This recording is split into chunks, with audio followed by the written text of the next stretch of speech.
I'm coming to you with our Create and Craft, and we're going to be making this card.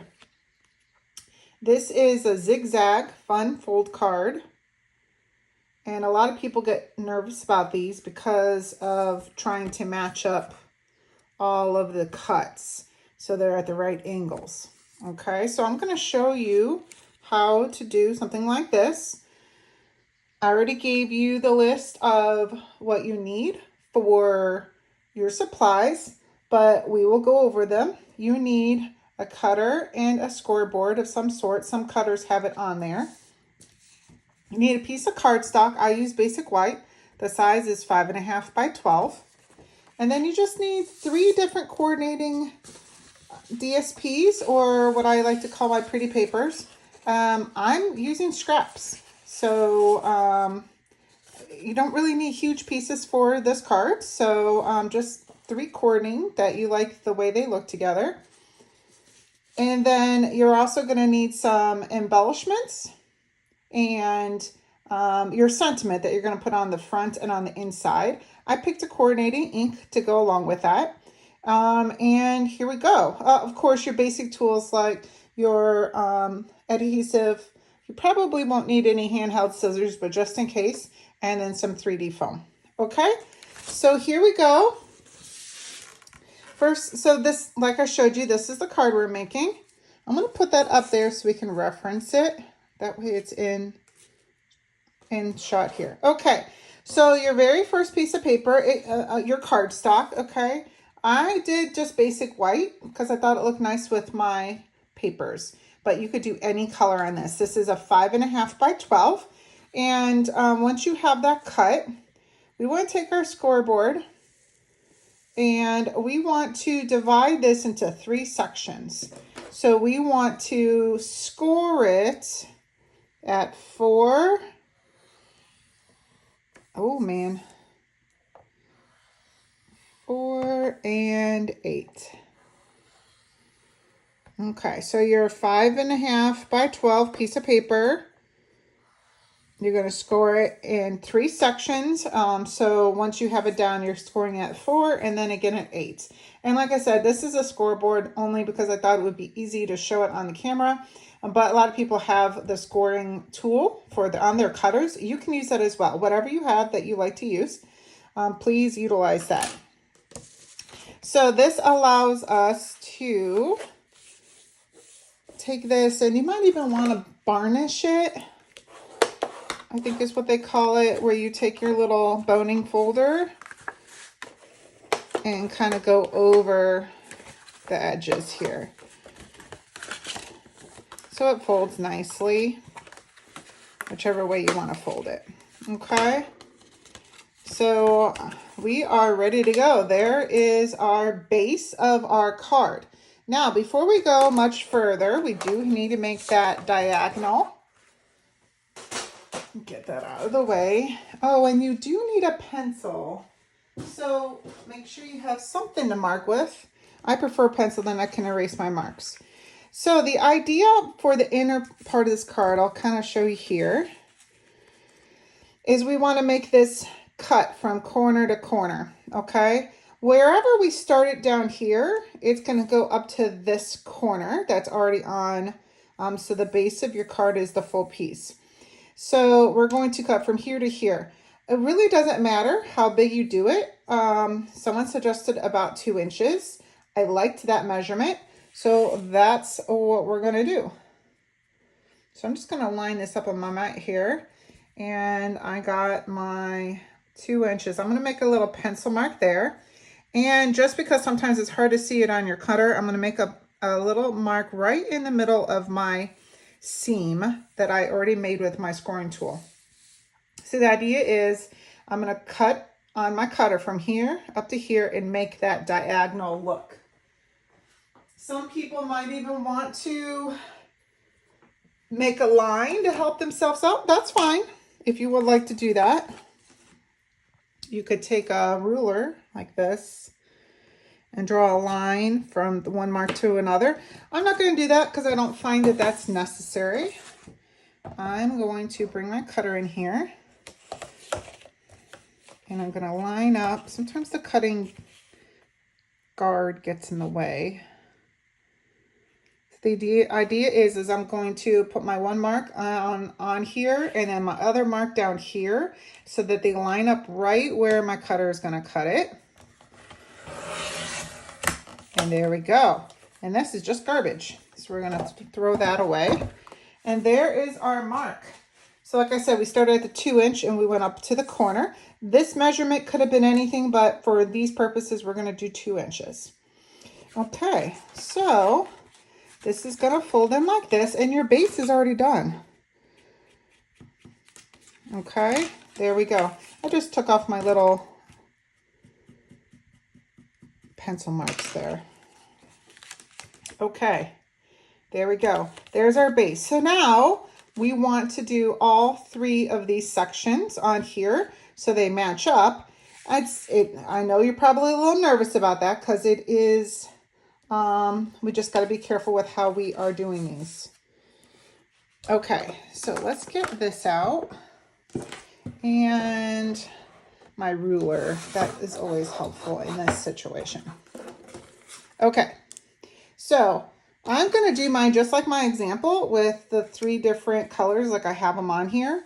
So you're going to be using any papers that you have laying around. These were kind of scraps that I had and I wanted to use them up, so that's why I'm doing them. Now, when you do these measurements, do keep in mind that this particular paper has a pattern that's going up and down, and I want to keep it like that on my card. Now, I can do it like this. It really wouldn't matter, but depending on what paper you're using, be careful what orientation you're doing your cuts. Okay, so if this helps you guys, this is the piece that we want to cut first. Let's do our width first. So it should be 4 inches, which it is, measuring from 4 over. So I don't want my piece to come all the way to the edge. I do want a little bit of play. So I have a border around it, as you see on here. There's a border around the outside of that paper. So we're going to actually cut that as 3 3/4. So that means it's 3 3/4 wide. I want my orientation like this for my paper, but your paper, it might not even matter. So 3 3/4. So that's our width. And then our height, I want it to be past this. So let's measure this. Not past, I should say, inside. Okay, so this is at 3 3/4. So I want to, the point comes all the way up to 3 3/4. So I want to do it 3 1/2. So just a 1/4 inch smaller. So that's my height of my paper. So 3 1/2. All right, so if this makes sense, what we did is we just made a square that is the perfect width and the perfect height to be inside of this white. Okay, now is the part that I would say would be the trickiest, but it's not. You're going to take your measurement over here and go up to the corner. So what we want to do is we want to measure this area, and it should be the 2 inches. Remember, we started at 2 inches, which it is. And once again, we want to come in 1/4 inch. So we want to do it at 1 1/2. I'm sorry, 1 3/4 instead of the 2 inches. Okay, 1 3/4, because we're going to come in 1/4. So just to make this easy, I'm going to measure this right on here with my ruler. You could do it on your cutter, whatever. Okay, so there's my 2 inch mark. I don't want it at 2 inches. I want it at 1 3/4 to give us that little extra room. So I'm going to make a mark there. And then we want to cut it up to the corner. Okay, so we're going to put this here in our cutter and go right from that mark up to my corner. Okay, so I'm going to go from my mark which was 1 3/4 up to my corner. And that first piece is done. Look at that. Okay, so let's see how this looks on here. Oh yeah, look at that. Okay. And then we're going to repeat that again, But the next piece we want to do is this inner one. Set this to the side. We're going to do the same thing over again. So this is the paper I'm going to use. I'm going to put this over here. And remember, we got to get our width first, which should be the 4 inches. Yes, it is. So I want to do my width once again at 3 3/4. Okay, 3 3/4. Okay, there's my width. Okay, now our height is going to be different because obviously this is a much bigger panel. We're going to measure from at the bottom all the way up to the top of the point, the highest part of the card. And that, if I measure that, is 5 1/2. So that means we want to cut it in 5 1/4. So it's just a little bit shorter. So instead of 5 1/2, we're going to do 5 1/4. Okay, and as you see, when we set it in here, it's going to be just a little bit smaller. So we have that outside edge. Now all we have to do is that corner piece. Okay, so I am going to actually, let's see if I can do this in the camera nice. Okay. So I'm measuring from the bottom up to the small end of it, not the tall end, the small end. And we are at 3,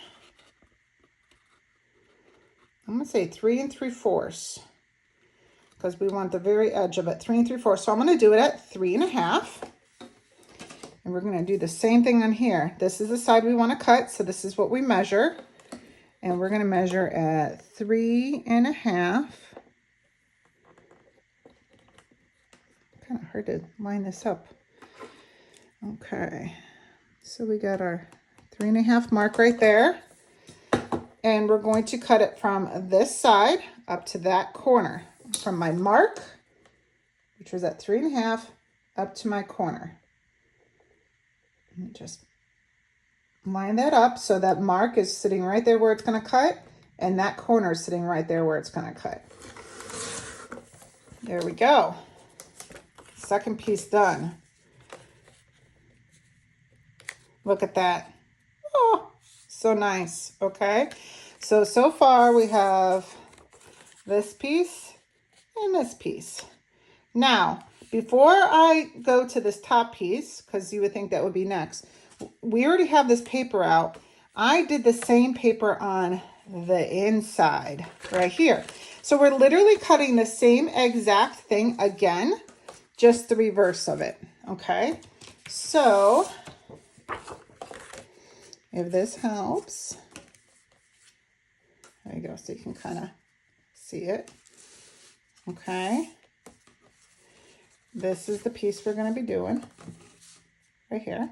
Okay, so we have that, but we already cut. Actually, I'm going to use the leftover of what we had already done. So this should be the 4 inches wide, and we cut it at the 3 3/4, because that way it's a little smaller, right? So this area was, this area was 4 inches, so we're going to cut 3 3/4. We already did that when we did the other side, so we don't have to do that. And then, of course, I don't remember the tall measurement, the height. So we are going to just double check. I think it was 5 1/2. It is 5 1/2. So that means we want to cut this piece at 5 1/4. Okay. And then if I remember correctly, it was 3 3/4. Yep, 3 3/4. So I'm going to take my ruler, and we're going to make it a 1/4 inch smaller like we've been doing. So it's 3 3/4. So we want to do it at 3 1/2, but we're going to be marking it on this side this time instead of that side like we did before. And we're going to cut from my little dot up to the corner. My little dot up to the corner. So we're literally cutting the same exact thing over again, just doing the opposite. reverse so we could have it on the back side. And there we go. Perfect. Okay, we have one piece left, which is this one up here at the top. And I really wanted to make it so we had somewhere to stamp and put our sentiment. So I didn't actually do the entire piece. I ended up just doing a little strip at the top. So once again, this width is 4 inches. So we want to make it at 3 3/4, which mine already is. So make sure your width is 3 3/4. And then for me to decide, you could go ahead and cut the whole entire panel, right? So that'd be 5 1/4 because the height is 5 1/2. So we could do this if you would like. So you could do this, but that, and I would even suggest you do this if you have a lighter color, something easy that you can write on or stamp on. But I thought it would contrast or be a little bit too much since it's a very bright pattern. It's not busy like this, but it is kind of bright. Would you be able to write over there? Absolutely. But I like the idea of cutting it a little shorter. So my goal here is I don't want to see this white. Let me move these over, all my cut pieces. I don't want to see, I want this pink piece to come down so it's past this corner. So let's measure that. Okay, so it's a little less than 2 inches. So I think I'm going to do it right at that 2 inch mark. So that way I know that I won't see the white edge. So we have our width and we're going to go ahead and do our 2 inches for the depth. If you want to do that, you could do it your own way or keep the full piece. So the idea is when I set this in here, and I close it, there we go. That's perfect. I didn't want to see the edge of it. I did want this to be just a little bit lower. Okay, so I know you guys are probably flabbergasted. That's how easy that was. Okay, move all this over, out of the way. Okay, so here's our pieces. So we ended up cutting 4 pieces, 3 for the front, if you would, and then 1 on the inside, or 2 on the front and 2 on the inside, however you want to look at it. Okay, now this is the part that we get to start embellishing and doing all the fun stuff. So we have a little seat here, make this easier. All right, so you can use any adhesive you would like. I actually started with my tape roller and I ran out.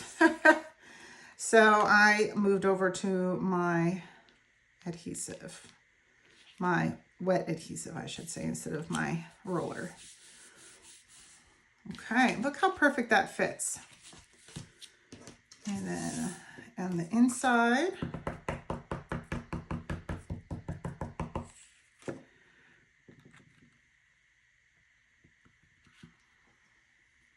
scooch it over so it looks, you have that nice border around the whole outside. And then on the inside, same piece, just reverse cut.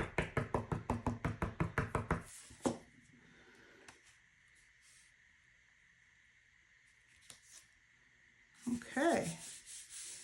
And then our little piece.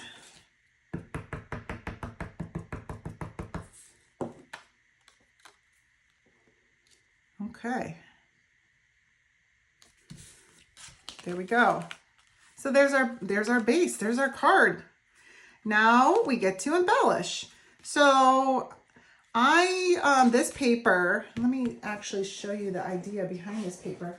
This paper was called Frames and Florals. It actually still is for sale if you like it. It not only came with the paper, but it also came out with these die cuts. Ready to go, different sizes, different shapes, 2 sheets of it. So if you would, ready to go embellishments, makes it a little easier when you're trying to get a card done quickly. So I went ahead and chose a couple of those. And I pretty much just mimicked what I did on the other card. I picked a frame for the front, so this will go here with some cute flowers. And then on the inside, I picked this. Okay, so we're gonna actually work on this first. Now, my idea was cover up the line or make it prettier. My original thought was I was gonna do some ribbon. Then I decided, nope, I didn't want to do ribbon. Was going to do kind of like a small strip. Like, let me see if I got one I can show you. I'm going to do just a small strip of the paper like this. Okay? Just do a small strip. And that will look gorgeous. Kind of like if you would just a little handmade embellishment. Pick one of the papers from the pack. But then I was like, you know what? I love these die cuts and I want to utilize them. So I thought this one here would be perfect. Now it is a little bit longer than I really need, but I'm just going to trim that off and you're never going to know the difference. So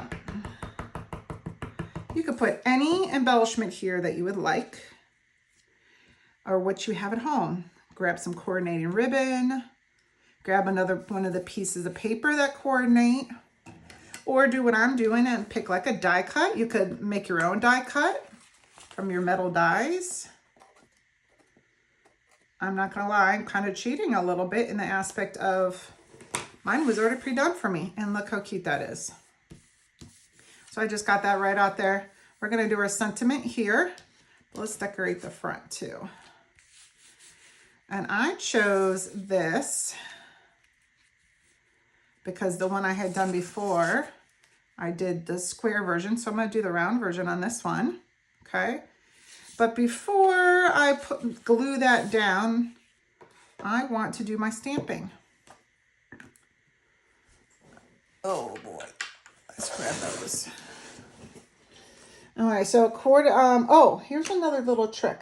I know you guys are used to having all the papers listed out for you, color-wise. And Stampin' Up! Does have that as well. It is just on the back side of the paper pack. So when you flip the paper pack over on the back, there's usually a white piece and they have this written on there. I actually cut it out of it so it'll be easier to show. But if you look on here, they have it in different languages because they're in different countries, but at the top is always the English. The frames and flowers is the paper I'm using. And what I love is right underneath it, these are all the colors that are in that paper pack. Just kind of like what we used to have before on our zip strips with Close to My Heart. Okay, so there they are. I cheated. I looked at all those. I don't have a lot of the inks yet, but I did find one of my little Stampin' spots. And I'm going to use that because Lost Lagoon was on that list. So I knew it will look good with these colors because it is one of the colors they use. If you're using old papers that you have no idea what the colors are, maybe not sure what you're doing on that, just pick a black that will match any of them, okay? Or say you know what the color is, but you don't have that color. I was lucky I was able to find this one. Just grab a black. Black sentiment looks perfect with just about anything. I'm going to grab a piece of paper here. Grab a piece of white scrap here. And I'm going to actually stamp this off a couple times to make sure that I'm got my stamp ready to go. And the stamp's nice for me. I do this a lot. What they call seasoning a stamp. Do you have to do it? No. I do find it does help making your sentiment look nice. Okay, I think we're ready. This stamp I'm picking says happy birthday on it. And it's just slightly bigger than what I really need.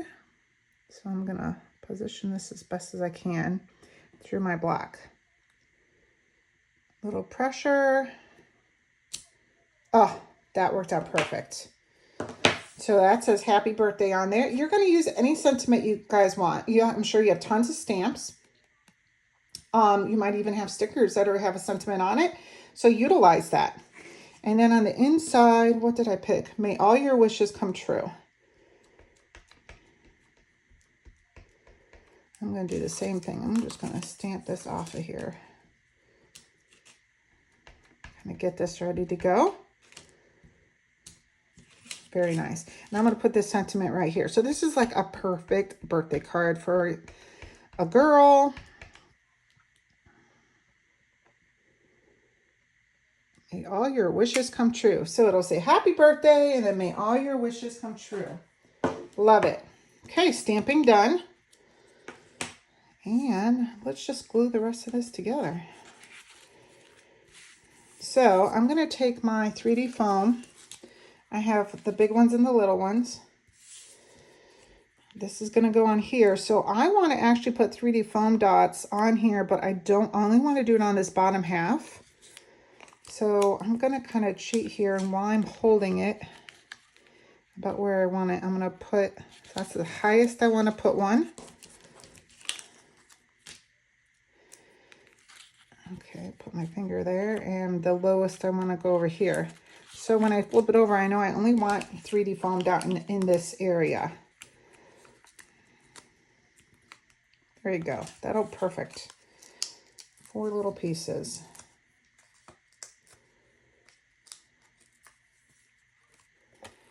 Okay. Just like that. And then I have these little mini dimensionals, the Stampin' Up! Cells. These are the tiny ones. They have some the bigger ones too. I'm just using from my stash right now. But these are awesome. And they come with like 3 sheets. Hold on. I just opened it up so it's right here. These come with like 3 sheets of these all together. 3 sheets. Like, and there's a zillion of these. So you definitely get a lot for your money. We're going to use these little guys to put on the back of our flowers.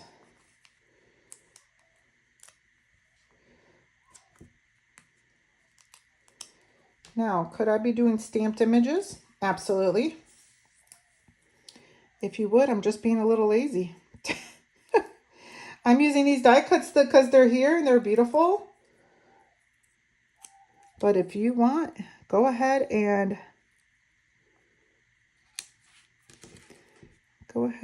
use stamped images. I shouldn't say lazy. I'm utilizing what I have. But if you have a stamp that you're like, oh my gosh, I have to do this, stamp it. There we go. And then all we have left is I always like to put a couple little gems. I had these left over. I don't know if they're the exact colors, but I figured they were close enough.